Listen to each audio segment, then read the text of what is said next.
further attendance of the meeting by any member of the city council, city staff, or the public at the regular meeting location in the city council chambers is not feasible due to COVID-19 pandemic and closure of City Hall to members of the public. As a result of the foregoing, the special city council meeting will be conducted solely by telephone and other electronic means as provided in Minnesota statutes 13D.021, and no in-person meeting will be conducted in the city council chambers. I think it is important to recognize that using a video conference is not as good as an in-person meeting, but it is necessary. Under the circumstances, we are doing the best we can to maintain transparency and due process. I would appreciate everyone's patience and cooperation as we work through the meeting. Please stand for the Pledge of Allegiance. I pledge allegiance to the flag of the United States of America and to the republic for which it stands, one nation, under God, indivisible, with liberty and justice for all. All right, thank you.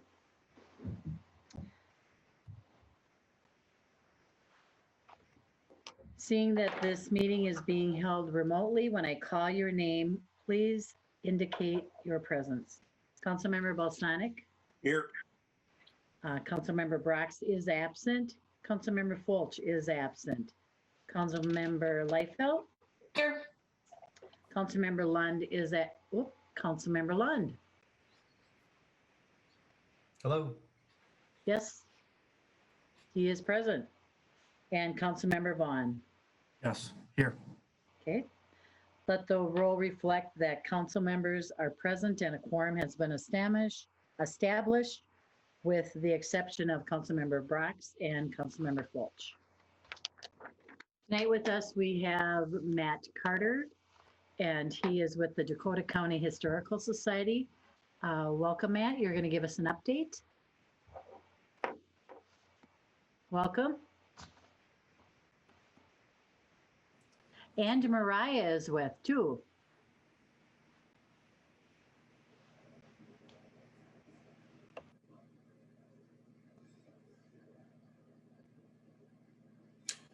All right. Did you want us to do the update now then? Is that okay?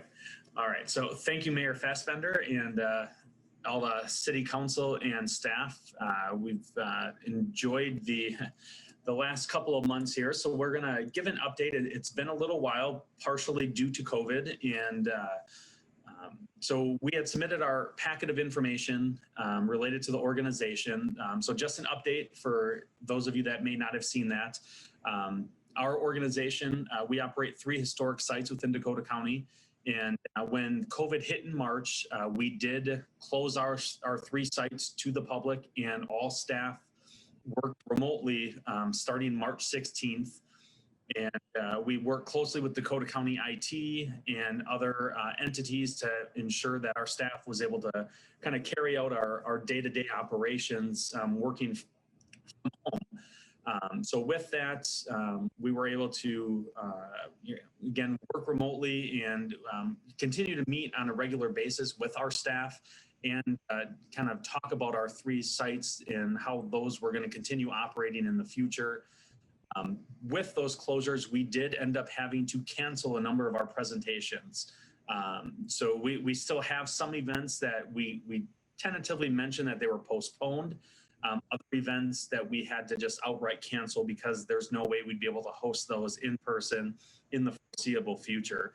Unfortunately, some of those events did include our first planned fundraiser for the Leduc Estate that was going to take place at the Hastings Golf and Events. And we're still hoping we can do that. It was going to be kind of a beer tasting. I think it was tentatively called Beer Battle or a Brewery Battle. So Mariah, you can correct me if I butchered the name on that. So we're still hoping we can do that once we're able to do that in person again.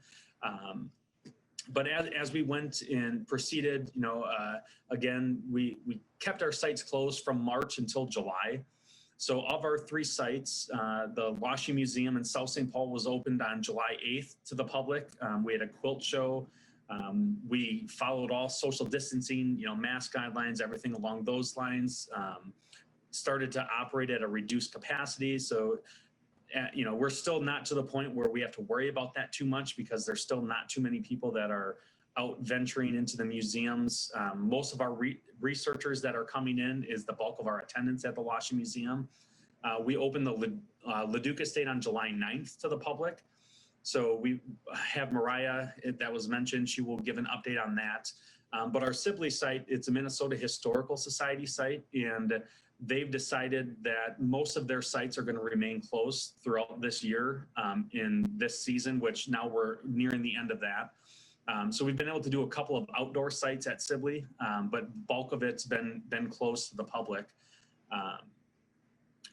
Financially, we estimate that we've lost about $6,000 to $7,000 per month that we were closed. And despite that, we've done a couple of steps that have ensured our financial stability, which has been great to see.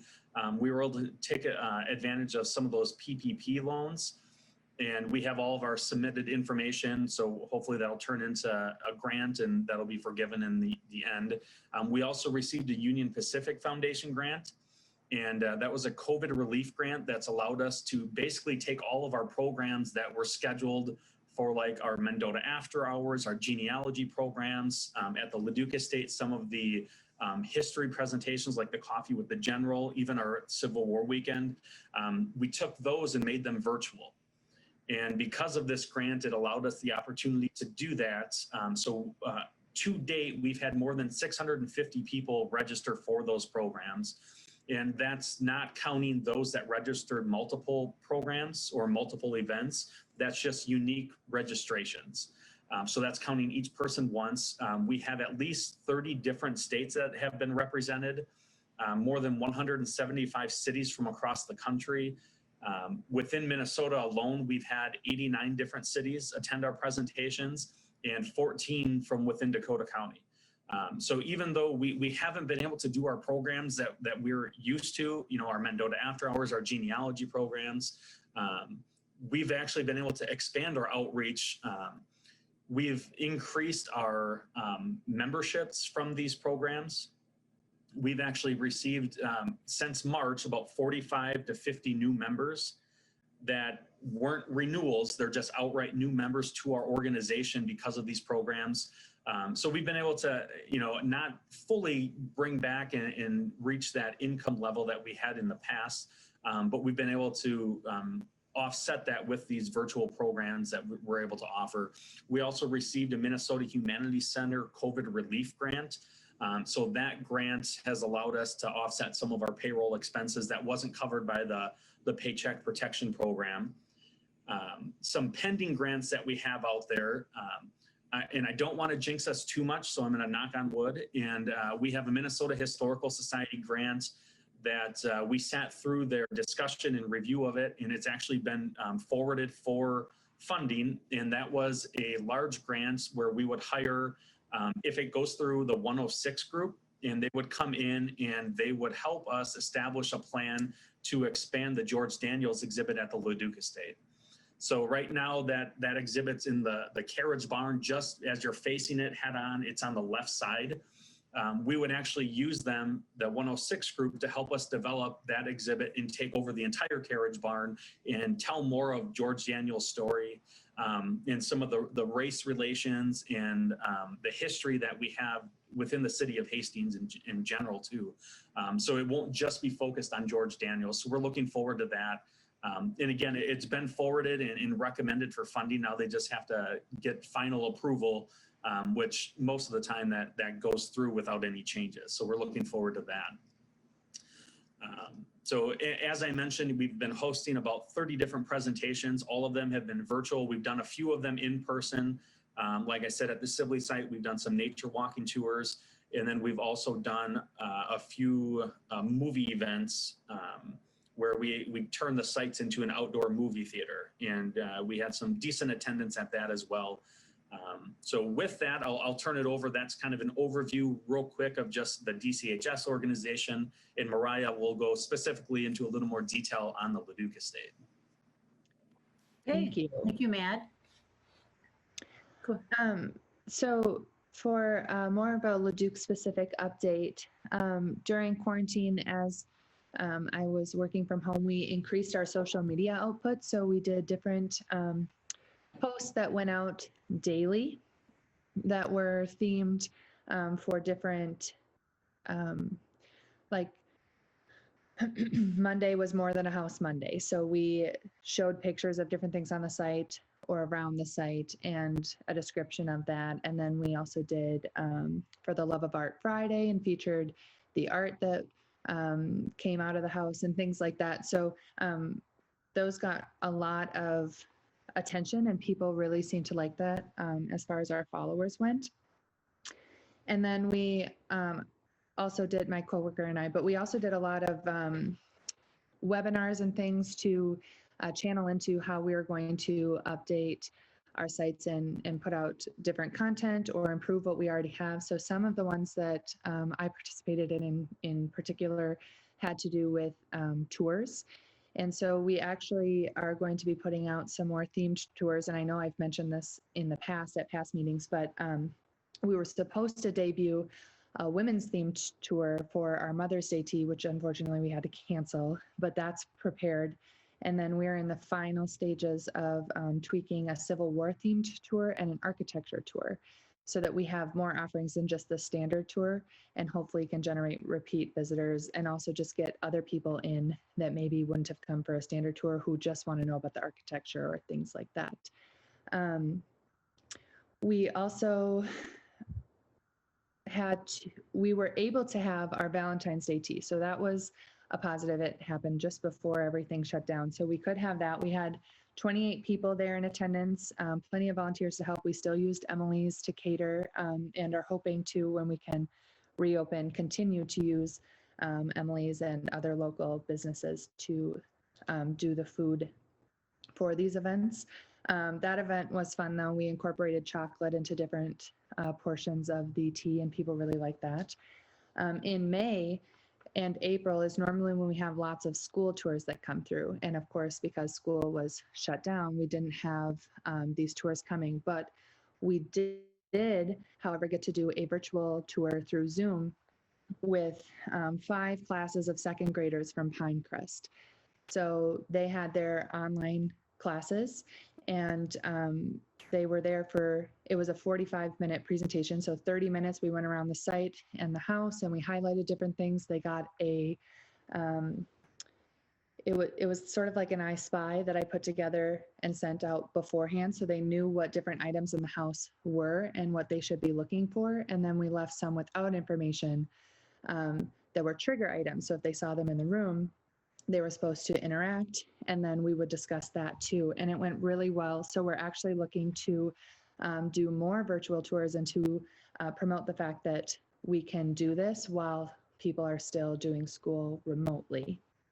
And we've been working with the Hastings Area Historical Society. That's the new name for the Friends group. They've changed their name back to that to see about a partnership with that. We also were able to hold a virtual concert fundraiser in May, where we had the New Pearl Buttons play a concert from the parlor while they were social distanced. And we accepted donations through Facebook Live and also through our website for that. In addition to the concert, we also had a virtual silent auction that we put on, and that went really well. We sold everything really, and we raised $2,000 during that fundraiser for the site through donations and silent auction purchases. And then in September, in lieu of a Civil War weekend, like Matt mentioned, we had a virtual Civil War weekend. And what we did is we actually worked with the reenactors to be able to still put on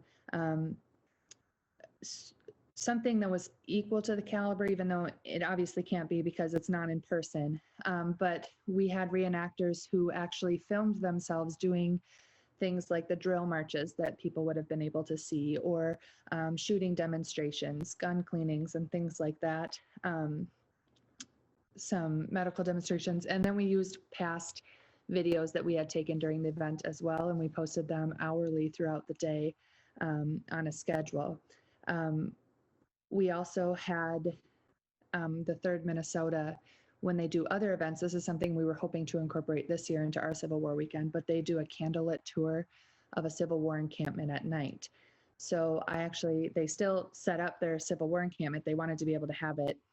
So they still set it up at a farm in Goodhue County. So I went there and I did a live stream of their candlelit tour for part of our Civil War weekend. And then I also gave a presentation on Facebook Live about Jesse James, his involvement in the Civil War and connection to it, and also the Northfield raid. Then last month, we did a screening of the documentary Women Outward Bound as a virtual program, and we had a question and answer with the director, Maxine Davis, who was also a participant in it. So that was one of the other virtual programs that we did. And as far as like other publicity for the site and things along that line, not event related, I gave an interview for Minnesota Public Radio for the Dakota County Historical Society about women's suffrage in Minnesota and how the South St. Paul women were the first to vote. But we also did a KSTP interview for their So Minnesota segment that featured William and George Daniels and their relationship in Minnesota. So that was a neat opportunity to be able to do as well. And then we also participated in the 100th anniversary of women's suffrage by lighting 100 luminary bags and placing them on the fence line in front of the Leduc. Mayor Mary was there, and so was Councilmember Fulch to help us set up, which was a lot of fun. And then we have some upcoming virtual events that we will be doing as well. We're doing some planning for some holiday events that we can do since we can't do the Victorian holiday tours this year. We'll still be doing Victorian holiday tours, just not the teas. So we'll decorate the house and people can still come through in limited numbers to see the house decorated for the holidays. Just like we're doing our candlelit tours coming up as well, which are almost sold out, which is really awesome. So fingers crossed that we keep going at that rate. So we'll be doing some virtual programming. We're looking at doing a Victorian Christmas card making demonstration, and we would send people supplies to do that, as well as maybe an ornament and potentially a recipe demo, and then bringing in Margaret Goderstad, one of our educators, to give a presentation on the Leducs and their holiday practices, as well as Victorian holiday practices as part of a virtual presentation, as well set in the parlor with all of the decorations around here. So that should be a lot of fun. So we're still looking ahead. That's what's interesting about history, is that we present the past while always looking at the future. So it's kind of unique. So we're planning ahead there. As far as reopening, I just realized I didn't necessarily talk a lot about that. We were able to reopen on July 9th, and we have been doing tours every Thursday, Friday, Saturday, Sunday since then. And at the time that we sent this report, there were 235 people that had been on tours. We've had some more since then. Actually, yesterday was our last day for tours for the season, and we had 15 people go through the house. We had a tour in every time slot, actually, yesterday, which was pretty exciting to see. And we still are doing social distancing measures. Masks are being worn by staff and by patrons, volunteers. And we disinfect the house in between tours as well, which made it a little tight yesterday because we had so many people come through. But we've had people come from all over the state, which is really awesome because we're one of the few sites that are open. So for example, we've had people from Blaine, Savage, St. Cloud, Mankato, St. Peter, New Ulm, and even some people from Eau Claire, which has been really exciting to see as well. All right, and then to end here real quick, we'll just go and, we'll open it up for questions, but a couple more things I wanted to point out. So with our UP grant that we have, a lot of the programs that Mariah mentioned were covered through that, offsetting that cost. So because of that, in our grant, nonprofits were hit, hard as well as businesses, but the general public. So one of the things we did is we offered our programs free of charge to the public. So because they were being offered to us, essentially free through this grant to put on, we wanted to make it available to the public to attend free of charge. And the only thing we asked is, we encourage people through our event sign up to donate to the site or the sites, depending on who was hosting it. And generally, just about every event we had enough people donating that it averaged out to about $5 per person, again, on average. So even if we would have charged $5 per person to attend, we ended up kind of averaging out the same in the end. At the start of COVID, we did freeze all of our non-essential spending, and our staff did a great job doing that in making sure that any expenses that were needed were essential expenses.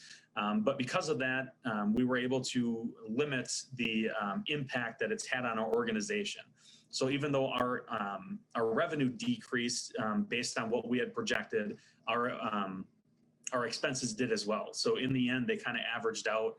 We were expecting to operate at about 33% lower than what our budget was projected. So our revenue's about 33% lower, but our expenses are about 36% lower. So we're actually projecting in the end to be a little better situation than what we had before. And we're also looking right now into some potential funds to help offset additional payroll. So that'll, again, impact DCHS as a whole, but Leduc as well, especially because Leduc is it's the only site we have that's operating where tours are given. So that's going to help the bottom line at the Leduc estate. So with that, I'll end it there. And if anyone has any questions related to the financials that were included that the City Council was able to look at, or if you have any questions related to the site or just DCHS in general, we'd be happy to answer those. Okay. Thank you, Matt, and thank you, Mariah. Council, any questions? Okay, seeing none. Thanks for your update and for all your continued works.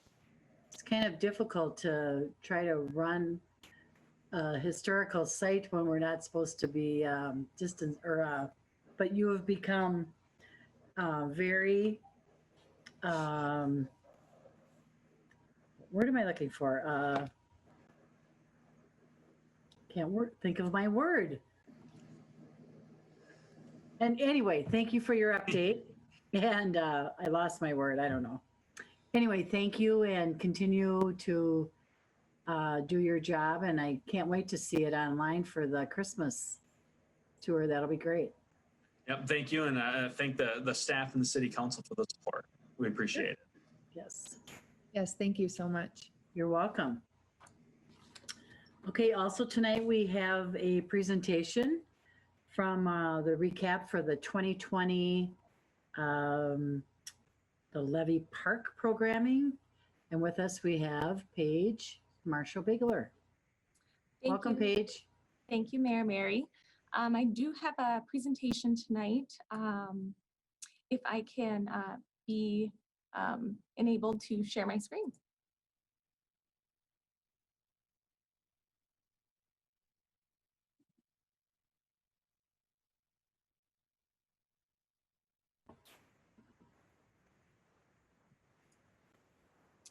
All right, perfect, thank you. There we go. All right. And just to confirm, everyone can see the Levee Park Rotary Pavilion recap. Great. Well, good evening, council members and mayor. I'm here tonight to provide a recap of our 5th year of programming at Levee Park that just wrapped up a few weeks ago. This year, I modified and adapted our programming to follow guidelines. Our outreach, our event space, and our partners were all affected. Guidance on outdoor entertainment, certain weeks leading up to our programming season, which was anticipated to start in June, which posed a challenge for timely communication to our 49 different program partners for this year. So our department made the decision to cancel all June events and to wait for phase 3 of information to be released in mid-June, which then provided me with more concrete yet fluid plans to put into place, including redesigning our calendar, promotional graphics, and language within our online platforms that were drafted months beforehand, along with the development of our program plan to address the safety of our community and the event partners. So this slide that you see now outlines some of the program plan components.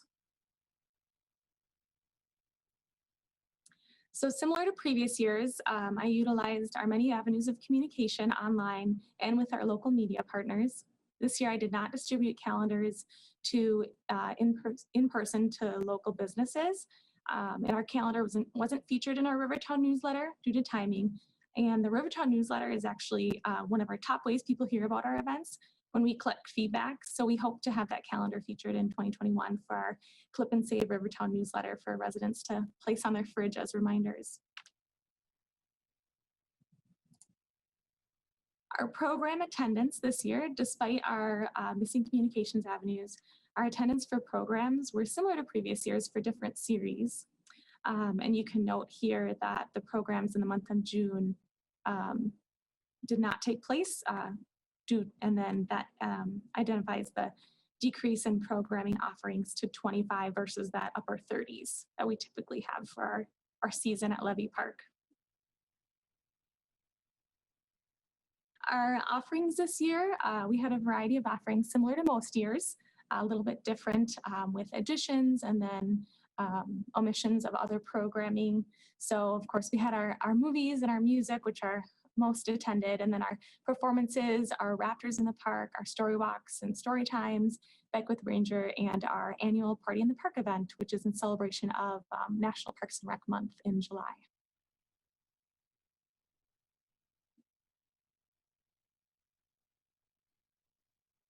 Some of the changes, as I mentioned, the no June events due to uncertain restrictions week leading up to our calendar of events. We did host a virtual Make Music Day at the Hastings Arts Center. We had over 2,000 people attend virtually online, and then we had 10 performers over morning to evening.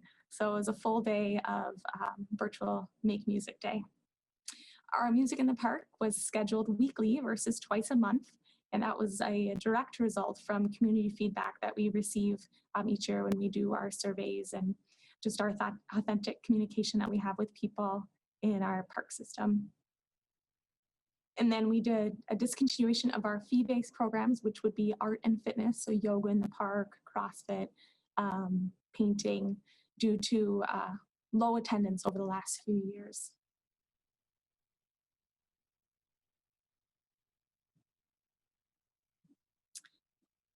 Our city funds and our sponsorships, which also include donations and grants, we had a huge leap in funding this year. Last year, I applied to grants and built more partnerships with organizations for this year's events. We received a $7,000 Metro Regional Arts Council grant to support our performances that brought in diverse groups and focused on cultural awareness. We received a $10,000 donation from the Ruth and George Doffing Charitable Fund to expand our Music in the Park series. Some of our funds weren't expended for the June events. We'll plan to use those leftover funds for 2021 Levee Park programs.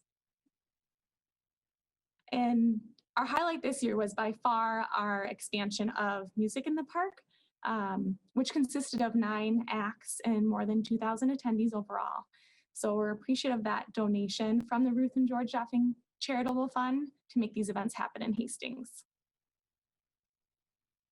So that was fun to have that big change this year.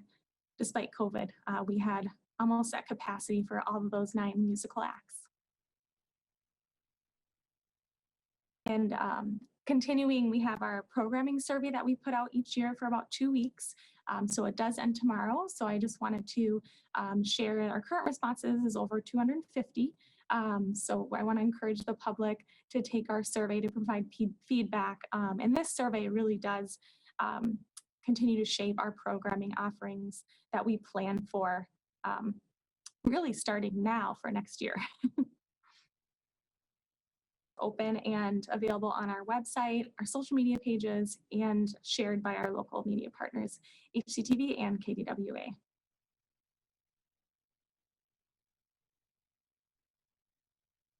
And our programming is really made possible by all of our partners, our sponsors, and our attendees that make it possible.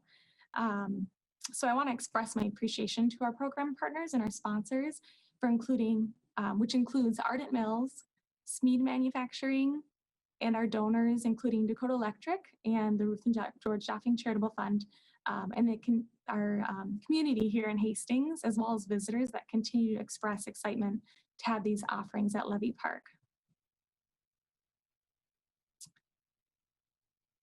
And to highlight how we also utilize the Rotary Pavilion in Levee Park is through our rentals. Weekends are often booked full in a normal year, and we hope that's the same for next year.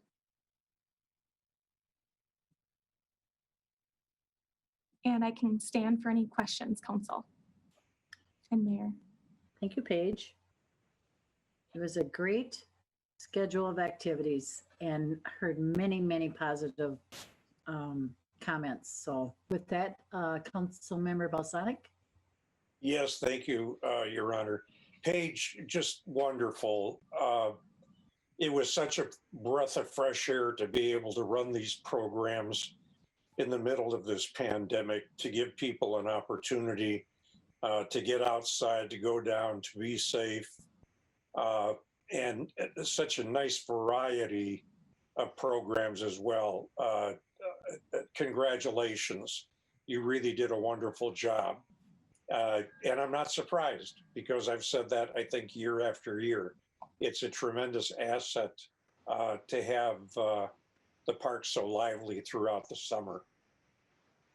Thank you. Thank you for your support, Councilmember Balsanic. Sure. Any other comments, Council? Okay, once again, Paige, thank you for all you do, and look forward to the fun schedule next year. Thank you, Mayor. Thank you, Council members. Have a good evening. Thank you, you too. All right, Council members, are there any corrections to the minutes of the regular meeting of October 5th? Seeing none, they are approved. For public comments, we have options for comments to be emailed prior to the meeting, as well as an interactive feature. They are featured during the meeting. For the emailed comments, they have been forwarded to the City Council, and their receipt is acknowledged. Please recognize that items not on the agenda will not be discussed this evening. We ask that the attendees raise their hand if they would like to speak. I see no raised hands. Okay. Council, are there any items to be considered?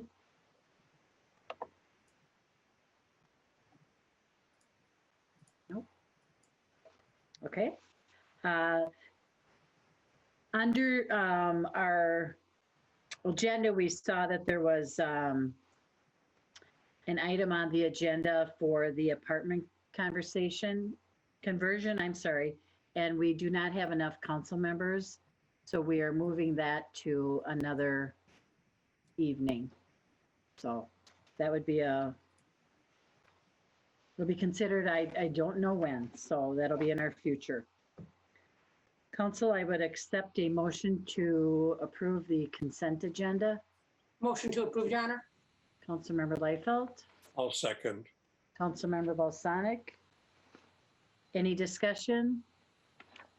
Clerk Flatten, please call the roll. Councilmember Vaughn. Yes. Councilmember Balsanic. Aye. Councilmember Leifeld. Yes. Councilmember Lund. Yes. Mayor Fassbender. Yes. Motion prevails. Councilmember, that's any announcements? We have nothing else on the agenda for tonight. Any announcements? Okay, I have a couple. The Canadian Pacific Railroad has scheduled repairs and track replacement work at East Second Street crossing beginning today. Weather permitting, the work will take 3 to 5 days to complete. During the work, traffic will be detoured to Leah, East First, and Tyler Streets. The City Council has created a grant program to aid local nonprofit organizations that can demonstrate financial hardship due to COVID-19.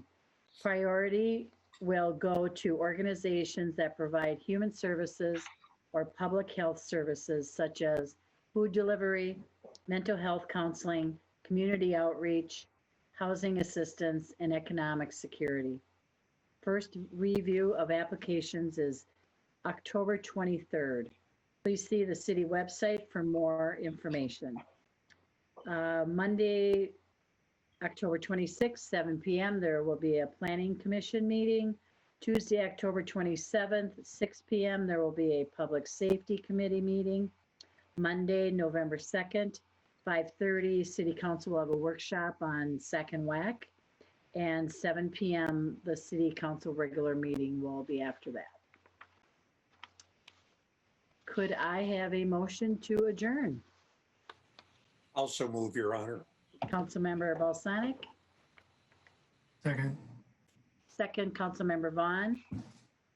And Clerk Flatten, please call the roll. Councilmember Vaughn, Yes. Councilmember Balsanic, Aye. Councilmember Lyko, Yes. Councilmember Lund, Yes. Mayor Fassbender. Yes.